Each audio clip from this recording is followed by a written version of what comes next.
অতিরিক্ত গরুর গোশত খেলে কি সমস্যা হতে পারে?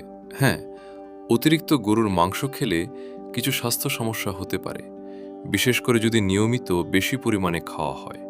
সম্ভাব্য সমস্যাগুলো হল ওজন বৃদ্ধি ও স্থূলতা, রক্তে কোলেস্টেরল বেড়ে যাওয়া, হৃদরোগের ঝুঁকি বৃদ্ধি, উচ্চ রক্তচাপের ঝুঁকি, হজমের সমস্যা যেমন বদহজম বা কোষ্ঠকাঠিন্য, ইউরিক অ্যাসিড বেড়ে গিয়ে গেটে বাতের সমস্যা।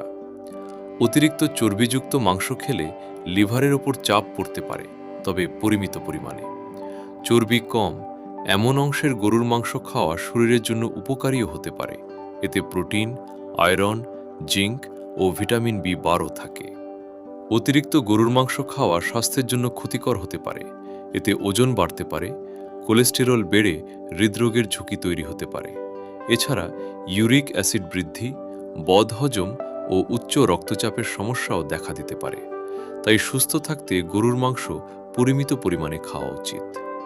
কুরবানি বা বিশেষ অনুষ্ঠানে একদিন বেশি খেলে সাধারণত সুস্থ মানুষের বড় সমস্যা হয় না। তবে যাদের হৃদরোগ, উচ্চ রক্তচাপ, কিডনি রোগ বা গেটে বাত আছে, তাদের বেশি সতর্ক থাকা উচিত।